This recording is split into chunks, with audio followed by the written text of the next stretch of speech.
Sa ngalan ng Ama at ng Anak at ng Espiritu Santo, Amen.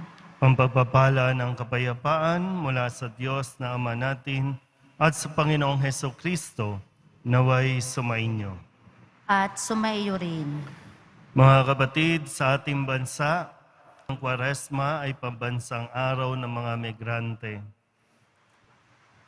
Ipagdasal at pagnilayan natin ang kalagayan ng milyon-milyong mga manggagawa sa ibayong dagat, 10 ng kanilang mga pamilya. Upang tayo ay maging marapat, gumanap sa banal na pagdiriwang, aminin natin at pagsisihan ang ating mga kasalanan. Inaamin ko sa makapangyarihang Diyos at sa inyo mga kapatid, na lubha akong nagkasala sa isip, sa salita at sa gawa, at sa aking pagkukulang. Kaya isinasamo ko sa mahal na Birheng Maria, sa lahat ng mga banal, mga anghel at mga banal, at sa inyo mga kapatid, na ako'y panalangin sa Panginoong ating Diyos. Kaawaan tayo na makapangyarihang Diyos, patawarin tayo sa ating mga kasalanan at patnubayan tayo sa buhay na walang hanggan. Amen.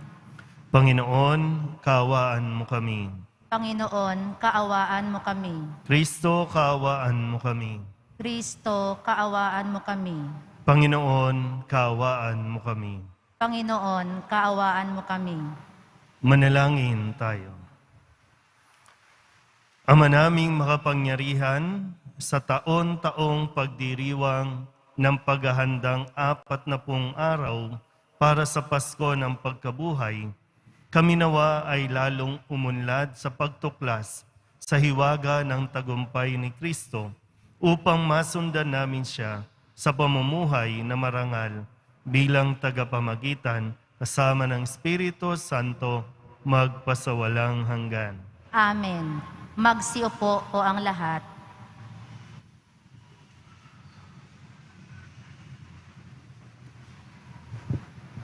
Pagbasa mula sa aklat ni Deuteronomio.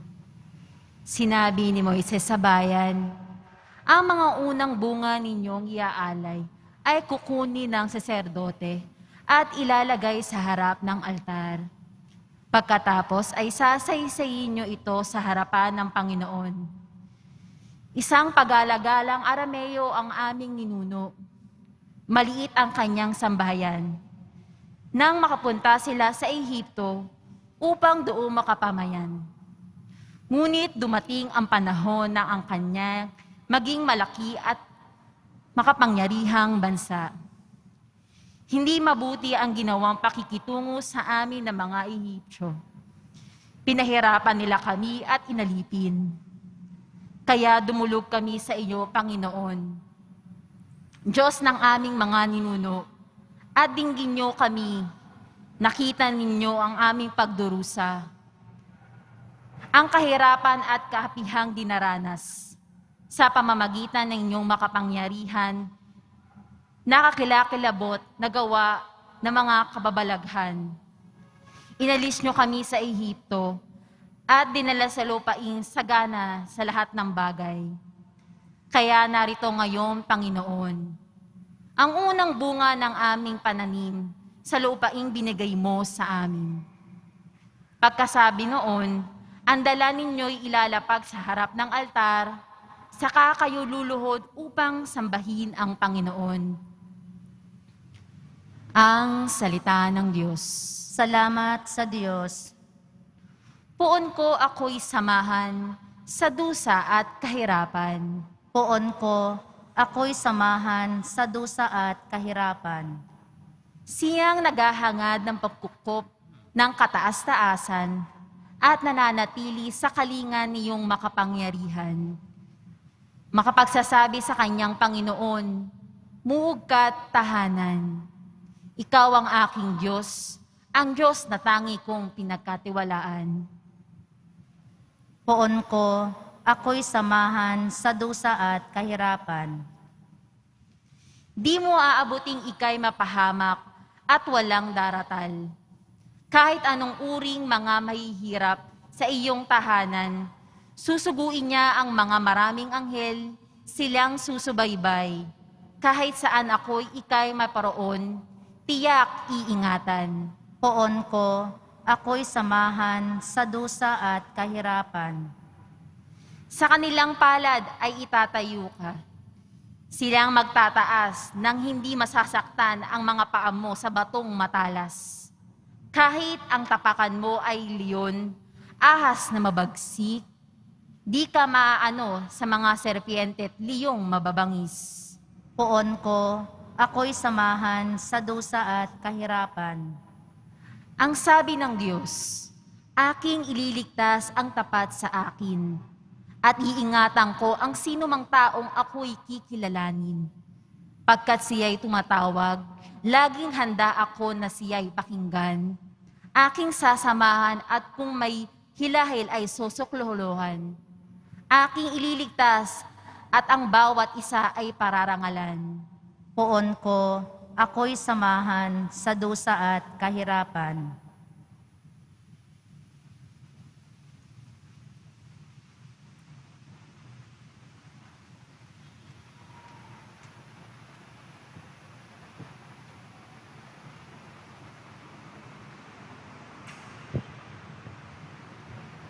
Pagbasa mula sa sulat ni Apostol San Pablo sa mga taga-Roma.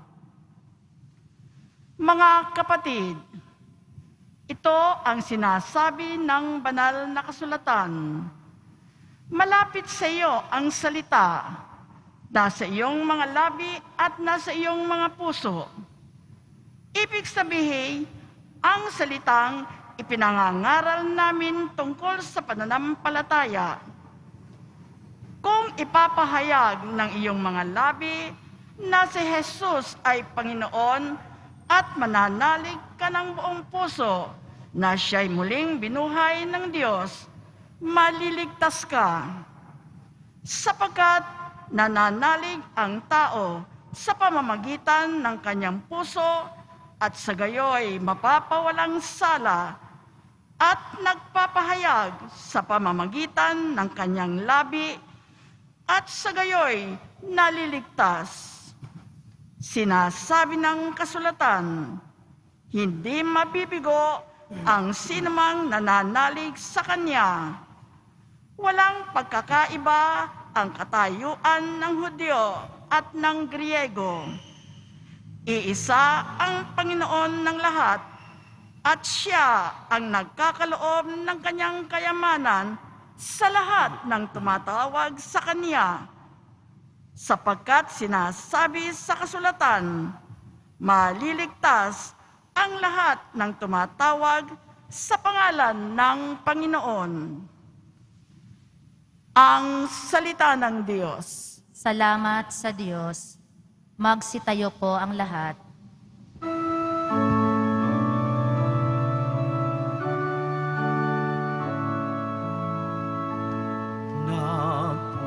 Nagpupuri kami sa'yo, Panginoong Jesucristo. Nagpupuri kami sa'yo, Panginoong Jesucristo. Ang tao ay nabubuhay, hindi lamang sa tinapay, kundi sa salitang mahal mula sa bibig na banal ng Ama nating may kapal. Nagpupuri kami sa'yo, Panginoong Jesucristo.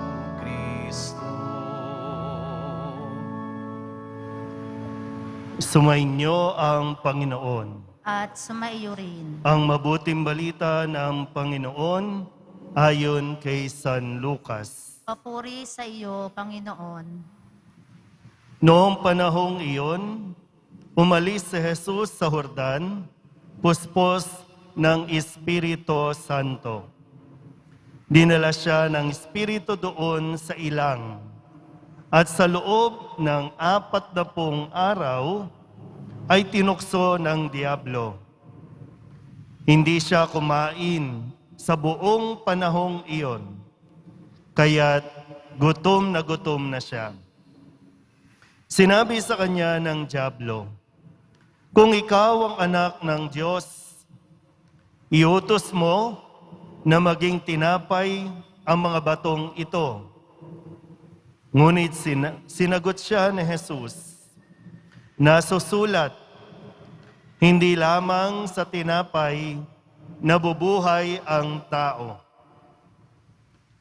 Dinala siya ng Diablo sa isang napakataas na lugar at sa isang saglit ay ipinakita sa kanya ang lahat ng kaharian ng sanlibutan. Ibibigay ko sa iyo ang lahat ng kapangyarihan at kadakilaan ng mga kahariang ito. Wika ng Diablo. Ipinagkaloob ito sa akin at maibibigay ko sa kanino mang ibigin ko. Kaya't kung ako'y sasambahin mo, magiging iyong lahat ito. Sumagot si Jesus, "Nasusulat, ang iyong Diyos at Panginoon ang sasambahin mo, at siya lamang ang iyong paglilingkuran."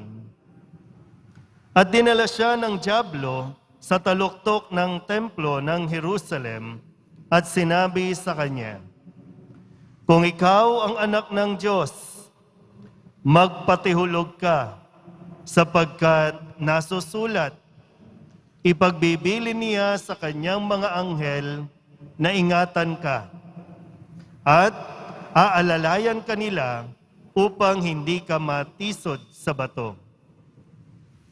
Subalit sinagot siya ni Jesus, "Nasusulat, huwag mong subukin ang Panginoon mong Diyos."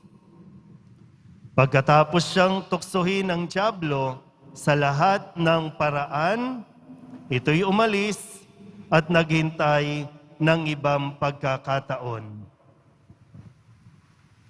Ang mabuting balita ng Panginoon. Pinupuri ka namin, Panginoong Heso Kristo.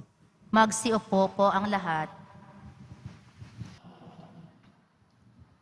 O ngayon po ay ng Kwaresma o Lent.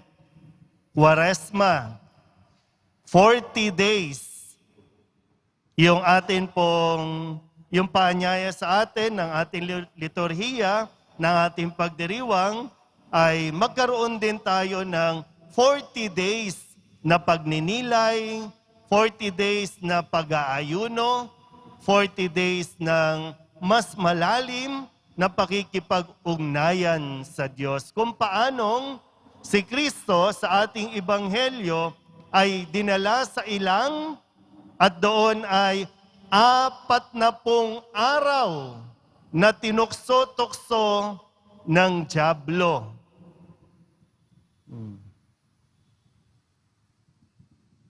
Yung Diablo pala, no? Nakakasama pa rin o sumasama din kay Jesus. Kasi sabi nga, dinala ng Espiritu Santo si Jesus sa disyerto, sa ilang, kung saan wala lahat. Ang mayroon lang, siya at ang Diyos. Pero, dumating ang demonyo. Kasi mayroong isang napakalaking desisyon na kailangan gawin si Jesus. At nangangailangan ito ng malalim na pag-iisip o pagninilay. So, kung titingnan natin, ang demonyo pala, sumasama din o dumidikit din kay Jesus. So, ang demonyo pala, nandiyan dyan sa tabi mo. Hindi dito sa loob. Tingnan nyo nga yung tabi ninyo. Tingnan nyo nga. Hindi nga lang natin napapansin kasi iba na rin yung itsura ng demonyo eh. Di ba?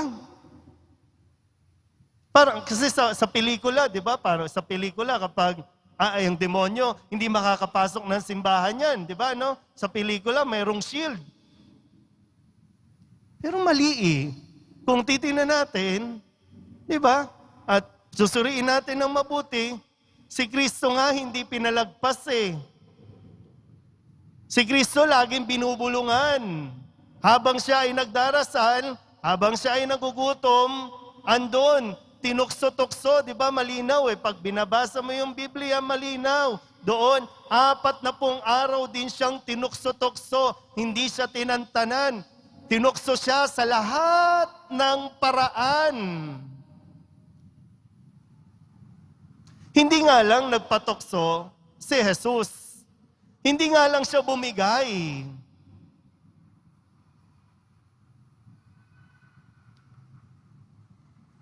Ang tukso, reality check. Totoo ang tukso. Pero wag na wag mong isisisi sa tukso kung bakit ka natukso. Kasi laging mayroong desisyon. Laging mayroong choice. Bibigay ka ba o hindi? Kaya kapag natukso ka, huwag ka nang mag-deny. Huwag mo na rin i-justify, natukso lang ako eh. Di ba ganun, no? Natukso lang ako eh. Marupok. Tanggapin mo na. Bumigay ka eh. Kasi lalong lalala, magkakaproblema kapag dininay mo pa o naghanap ka pa ng iba na masisisi. Ikaw yan. Naranasan nyo na bang matukso? Pumalakpak nga yung naranasan ng matukso. Ang galing nyo naman. Lahat kayo manunukso? Kayo ang nanunukso kung ganon? Ayun ang problema. Hindi mo alam, tinutukso ka ng demonyo para manukso. O po pwedeng, ikaw ang ginagamit ng demonyo para tuksuhin yung isang tao na kailangan tuksuhin. No, ang demonyo, manunukso yan. Ang dyablo, manunukso yan. At aalamin niya ang iyong kahinaan. At kung kailan ka mahina sa palagay niya, mahina ka, doon siya papasok. Kaya dapat alam natin din kung ano ang ating mga kahinaan.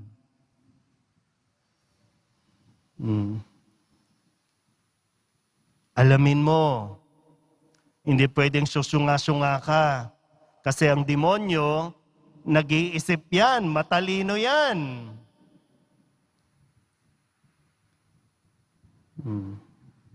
Sige, tingnan natin, no? Baka dito sa tatlong ito, kasi magpasa hanggang ngayon naman, ito ang ginagamit, estilo na ng dyablo. No, nagamitin itong tatlong ito dahil ito yung pangangailangan natin. Ano yung unang tukso? Pagkain. Sabi ng demonyo, napansin niya, siguro narinig niya, di ba pag yung gutom, di ba pag yung taong gutom, yung brr, brr, yung tiyan, di ba no? Naranasan niyo na bang magutom? O hindi pa? Try niyo rin kasing tumigil sa pagkain, no? Para marinig niyo naman yung nag-aalburuto na yung tiyan mo.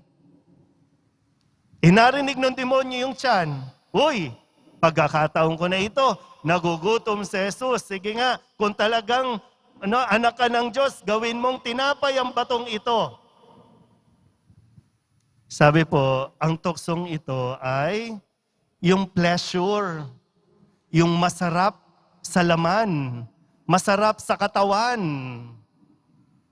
Kaya kung meron kang kahinaan, pangangailangan sa katawan, po pwedeng damit, jewelries, pagkain, at maging sa sex, pupuntiryahin ka niyan. Ay, ito, madali ito. Nangangailangan ito ng haplos, ng tender loving care. Sakto, nasa abroad ang asawa. Sakto, wala ang asawa dito. Nakatunga ka pa. Biglang may, ching! Hi! Sino kaya ito? Check ng profile. Uy, maganda. Maganda ang profile. Hindi mo naman alam, hindi pala niya picture. Huwag kayo basta-basta na naniniwala sa mga picture. Alam mo naman ang mga cellphone ngayon, may filter. Iyon. Hello. Kamusta? Sasagutin ko ba o hindi? Nalulungkot ka. Lalo pa, naghahanap ka ng makakausap, nade-depress ka, naku, nagkaka-anxiety ka. Yan na. So mag-isip mabuti. Pangalawa, bukod sa pleasure, ang isa sa pinakamatingkad ngayon, maraming maraming tao ang gusto na magkaroon ng kapangyarihan, power. Di ba ang sabi? Bibigay ko sa iyo lahat ng kaharian. Lahat ng panunungkulan dyan, ibibigay ko sa iyo. You will be in control. Kung ako lang sasambahin mo, yun, bibigay ko sa iyo. Power. Yung control. Gusto mong maging malaya. Gusto mong magkaroon ng freedom.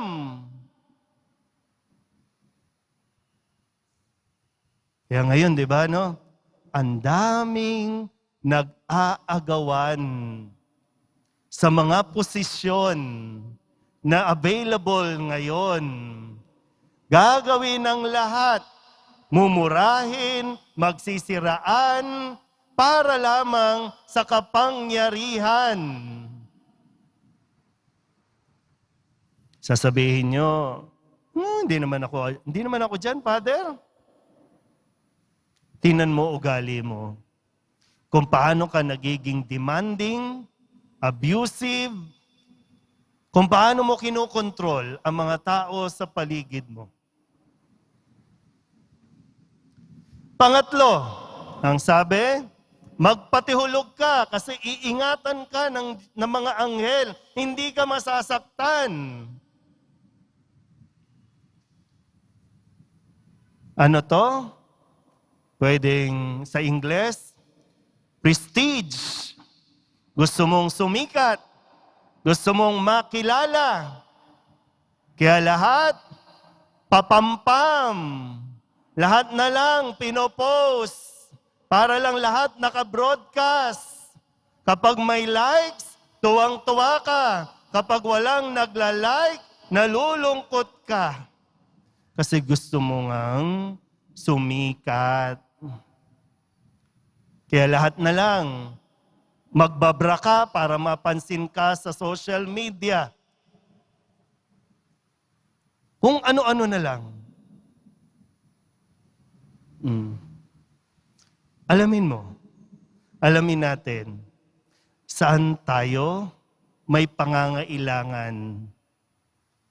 Kasi kung diyan, aalamin ng demonyo yan, at dyan tayo titirahin. Wala pang kasalanan kapag hindi ka bumibigay. Ang isang mabisang panlaban sa tukso ay salita ng Diyos. Kaya napakahalaga na dapat mayroong kang pangprotekta, proteksyon. Yung salita ng Diyos, mabisang panlaban sa tukso. Kaya kung nandyan na ang tukso, magdasal ka. Kung nandyan na ang tukso, lumayo ka. Bakit kailangan mong lumayo? Kasi dahil sa tukso, di ba ang sabi po, kay rami ng winasak na tahanan, kay rami ng matang pinaluha, kay rami ng pusong sinugatan, o tukso, layuan mo ako.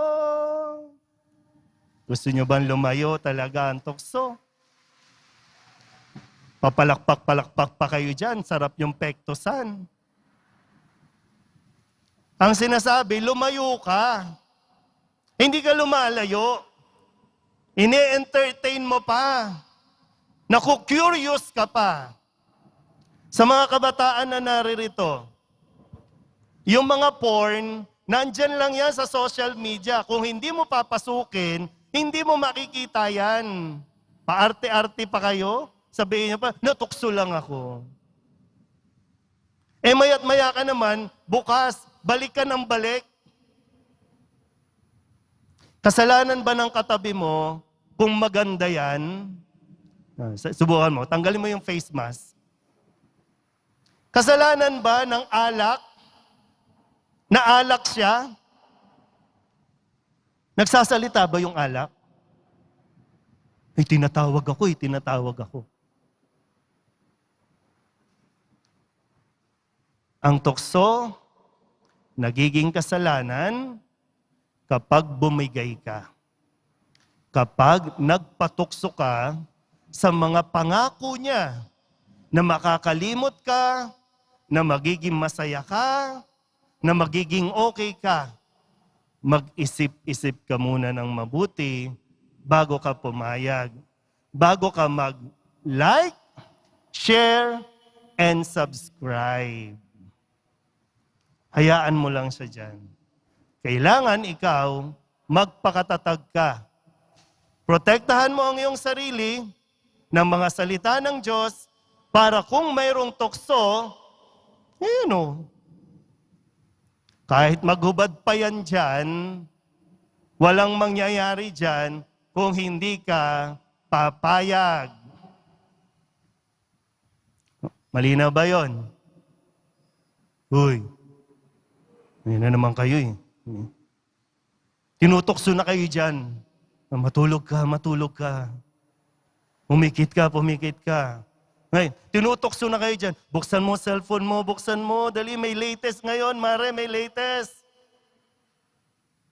Nagsisimba ka eh. Kasi gusto mo lang, gusto kong magdasal, gusto kong magpasalamat sa Diyos sa mga biyaya. Ayaw ng demonyo na magpasalamat ka.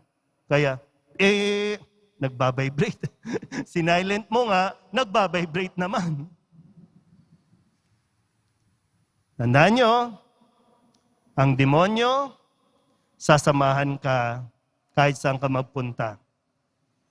Tutoksuin ka. Hanggang tukso lang yan. Tandaan mo ha, hanggang tukso lang yan. Hindi ka niyan pwedeng galawin. Hanggang tukso lang yan. Alam ng demonyo yan. May limit, yung kanyang paglapit sa atin. Puro salita lang yan. Bully lang yan. Pero pag pinatulan mo, panalo siya, talo ka. Kaya sana po, sa halimbawa na ipinapakita ng Poong Jesus Nazareno sa atin, kakayanin natin ang bawat tukso na lumalapit sa atin sa tulong ng Poong Nazareno. Amen? Magsitayo po ang lahat.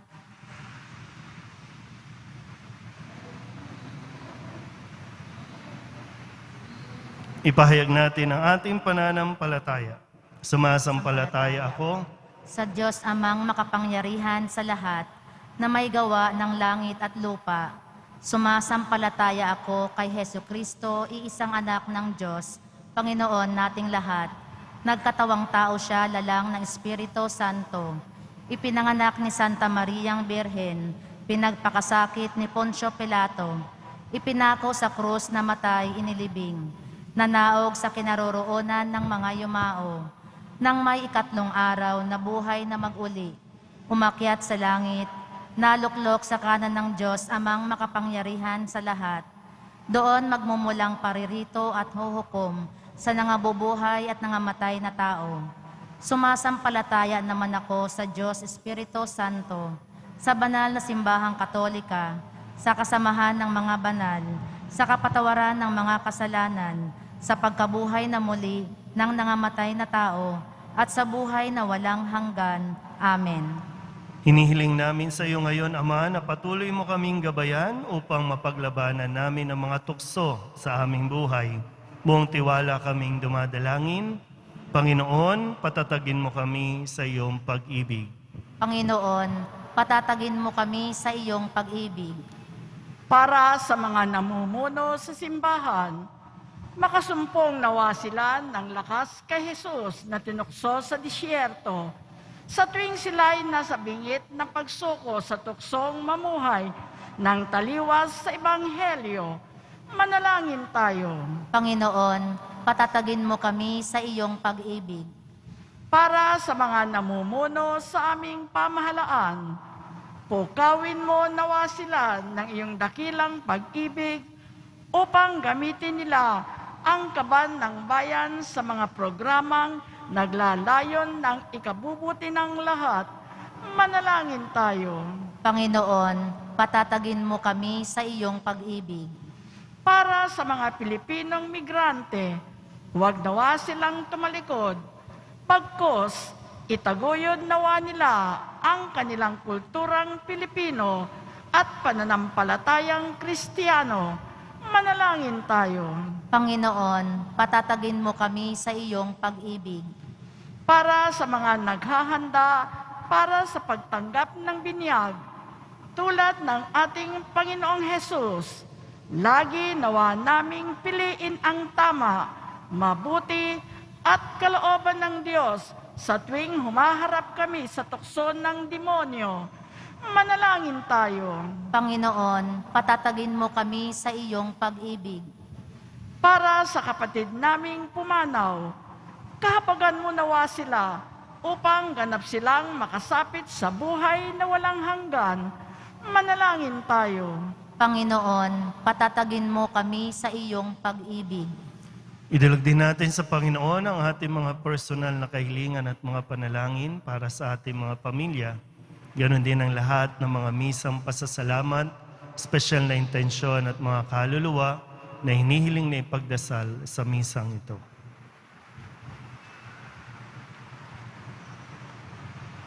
Ang lahat ng ito hinihiling namin sa ngalan ni Kristong aming Panginoon. Amen. Magsiupo ang lahat.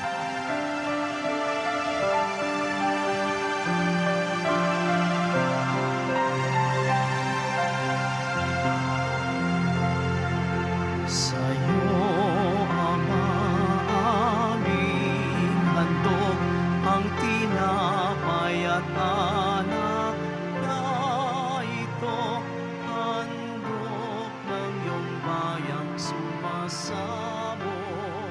humihingi ng patawad mo.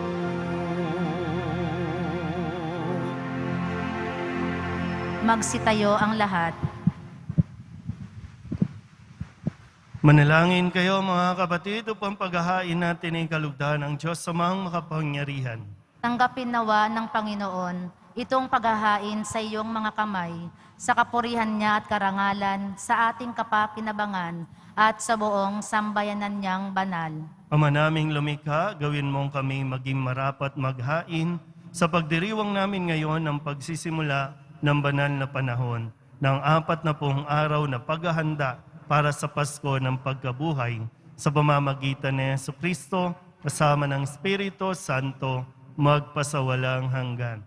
Amen. Sumainyo ang Panginoon. At sumaiyo rin. Itaas sa Diyos ang inyong puso at diwa. Itinaas na namin sa Panginoon. Pasalamatan natin ang Panginoong ating Diyos. Marapat na siya ay pasalamatan.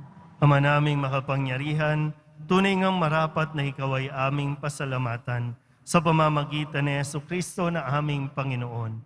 Ang kanyang 40 araw na pagtitiis ng kagutuman ay nagbibigay kahulugan sa panahong ito ng pagpapakasakit para sa kapwa-tao.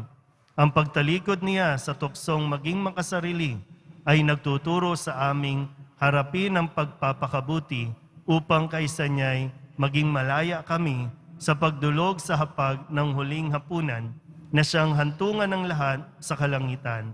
Kaya kaysa ng mga anghel na nagsisiawit ng papuri sa iyo, nang walang humpay sa kalangitan, kami nagbubunyi sa iyong kadakilaan.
Ama naming banal, ikaw ang bukal ng tanang kabanalan. Kaya't sa pamamagitan ng iyong Espiritu, gawin mong banal ang kaloob na ito upang para sa aming maging katawan at dugo ng aming Panginoong Hesukristo. Bago niya pinagtisang kusang loob na maging handog, hinawakan niya ang tinapay, pinasalamatan kaniya, pinaghati-hati ni iyon, iniabot sa kanyang mga alagad at sinabi, tanggapin ninyong lahat ito at kanin, ito ang aking katawan na ihahandog para sa inyo.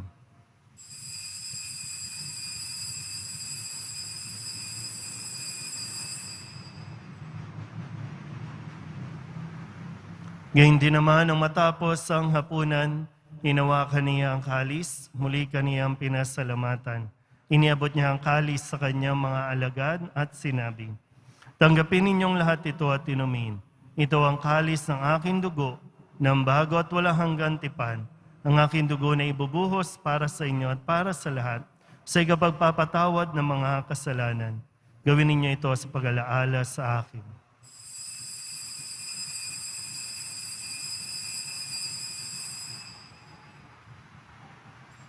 Magsitayo po ang lahat. Ipagbunyi natin ang misteryo ng pananampalataya. Si Kristo'y namatay, si Kristo'y nabuhay, si Kristo'y babalik sa wakas ng panahon. Ama, ginagawa namin ngayon ang pag-alaala sa pagkamatay at muling pagkabuhay ng iyong anak, kaya tiniaalay namin sa iyo ang tinapay na nagbibigay buhay at ang kalis na nagkakaloob ng kaligtasan. Kami napapasalamat dahil kami iyong minarapat na tumayo sa harap mo para maglingkod sa iyo. Isinasamo namin kami magsasalo-salo sa katawan at dugo ni Kristo ay mabuklod sa pagkakaisa sa pamamagitan ng Espiritu Santo. Ama, lingapin mo ang iyong simbahang laganap sa buong daigdig. Puspusin mo kami sa pag-ibig kaysa ni Francisco na aming Papa at ni Jose na aming Obispo at ng Tanang Kaparian. Alalahanin mo rin ang mga kapatid naming nahimlay na may pag-asang sila'y muling mabubuhay, gayon din ang lahat ng mga pumanaw. Kawaan mo sila at patuloyin sa iyong kaliwanagan. Kawaan mo at paghindapating kaming lahat na makasalo sa iyong buhay na walang wakas. Kaysa ng mahal na Birhen Maria na ina ng Diyos, ng kabiyak ng puso niyang San Jose, kaysa ng mga apostol at ng lahat ng mga banal na namuhay dito sa daigdig ng kalugod-lugod sa iyo, may pagdiwang nawa namin ang papupuri sa kararangal mo sa pamamagitan ng iyong anak na aming Panginoong Heso Kristo.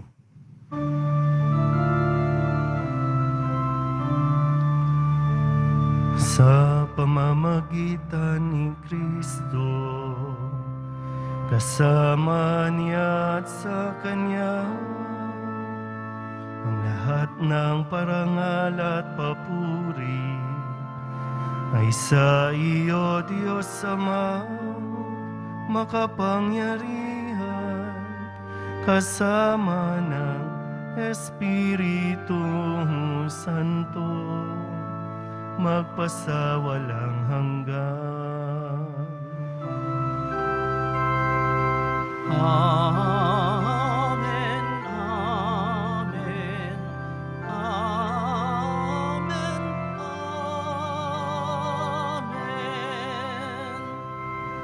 Buong kababaang loob tayong tumawag sa ating Panginoon ng Ama namin. Ama namin, Sumasalangit ka, sambahin ang ngalan mo, mapasa amin ang kaharian mo, sundin ang loob mo dito sa lupa para nang sa langit. Bigyan mo kami ngayon ng aming kakanin sa araw-araw at patawarin mo kami sa aming mga sala para nang pagpapatawad namin sa nagkakasala sa amin. At huwag mo kaming ipahintulot sa tukso at iadya mo kami sa lahat ng masama. inihiling namin kami iadya sa lahat ng masama, pagkalooban ng kapayapaan araw-araw, iligtas sa kasalanan at ilayo sa lahat ng kapahamakan, samantalang aming pinananabikan ang dakilang araw ng pagpapahayag ng tagapagligtas naming si Heso Kristo. Sapagkat iyo ang kaharian at ang kapangyarihan at ang kapurihan, magpakailanman. Amen. Panginoong Heso Kristo, sinabi mo sa iyong mga apostol, kapayapaan ang iniiwan ko sa inyo, ang aking kapayapaan ang binibigay ko sa inyo. Tunghayan mo ang aming pananampalataya at huwag ang aming mga pagkakasala. Pagkalooban mo kami ng kapayapaan at pagkakaisa ayon sa iyong kalooban, kasama ng Espiritu Santo, magpasawalang hanggan. Amen. Ang kapayapaan ng Panginoon ay laging sumainyo. At sumaiyo rin. Magbigayan po tayo ng kapayapaan sa isa't isa. Kordero ng Diyos na nag-aalis ng mga kasalanan ng sanlibutan, maawa ka sa amin. Kordero ng Diyos na nag-aalis ng mga kasalanan ng sanlibutan, maawa ka sa amin. Kordero ng Diyos na nag-aalis ng mga kasalanan ng sanlibutan, ipagkaloob mo sa amin ang kapayapaan. Magsiluhod po ang lahat.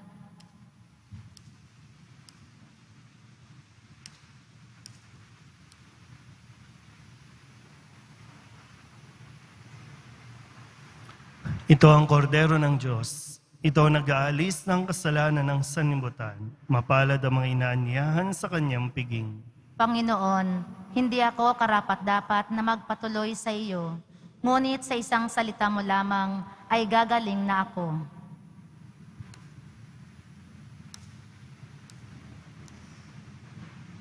Katawan ni Kristo, Amen.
Manalangin tayo.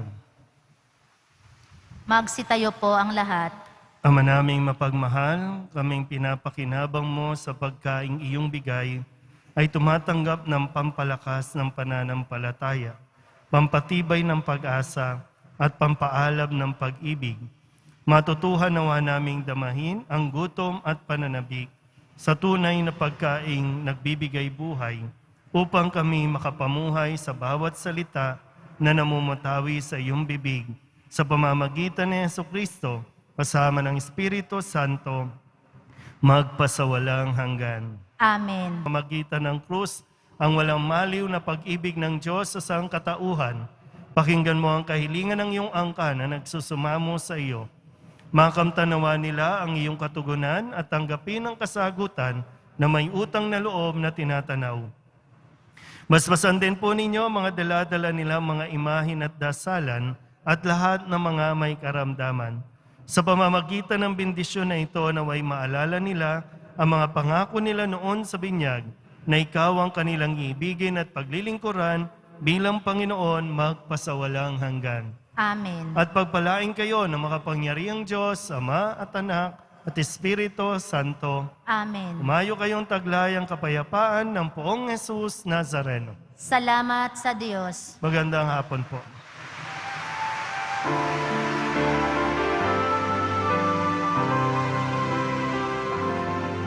Nuestro Padre Jesús Nazareno, sinasamba ka namin, pinipintuho ka namin,